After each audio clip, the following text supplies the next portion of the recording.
শনিরাটনা কিন্তু চলে আসছে বাংলাদেশের সব থেকে মজাদার কাচ্চি বিরিয়ানি, যেখানে খাসির মাংসটা থাকে একদমই নরম তুলতুলে, তার সাথে আলু, তার সাথে রাইস সব কিছু একসাথে মিক্স করে যখন খাবেন এই কাচ্চি আপনার কাছে লাগবে 10-এ 10। বাট আমার সব থেকে বেশি ভালো লাগে এই যে মাটনটা যখনই ধরতেছি তখনই পুরো জিনিসটা একদমই ম্যাশ হয়ে যাইতেছে, অ্যান্ড এই ব্যাপারটা এত বেশি ভালো লাগে। অ্যান্ড সব কিছু একসাথে মিক্স করে যখন আপনারা এই কাচ্চিটা খাবেন, এইটা ভাই আপনার কাছে একদমই সেরা একটা কাচ্চি লাগবে। বাট ওনাদের চাপ পোলাওয়ের কোয়ান্টিটি মাশাল্লাহ যথেষ্ট ভালো, মানে একটা প্লেট কিন্তু ইজিলি ভরে যায়। তো যারা অনেক বেশি খান তাদের জন্য কিন্তু এই কোয়ান্টিটিটা মোর দ্যান এনাফ। চাপটা হয় অনেক বেশি নরম। নর্মালি অনেক জায়গায় দেখি যে চাপ হাত দিয়ে টেনে ছিঁড়া যায় না, বাট এটা কিন্তু ধরার সাথে সাথেই পুরো জিনিসটা একদমই ভেঙে যাইতেছে, যেটা আমার গরুর চাপের সব থেকে বেশি ভালো লাগে। বাই দ্য ওয়ে, আজকে আমরা চলে আসছি সুলতান ডাইন শনিরাকড়া ব্রাঞ্চে, যেটা লোকেশনটা হইতেছে শনিরাকড়া বর্ণমালা স্কুল থেকে একটু সামনে আসবেন, মিনাবাজার যে আউটলেটটা আছে এটার উপরে আসলে কিন্তু এত মজাদার কাচ্চি খেতে পারবেন। কাচ্চি বিরিয়ানি ছাড়াও বিয়েবাড়ির যে রোস্ট পোলাওটা থাকে বা বিয়েবাড়ির যে রোস্ট হয়, রেজালা হয়,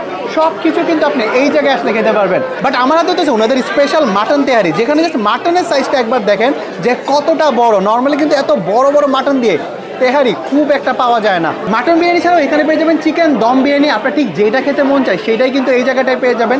সো আজকে ভিডিও ছিল এই পর্যন্তই, দেখা হবে নেক্সট ভিডিওতে নতুন কোনো প্লেসে। আল্লাহ হাফেজ।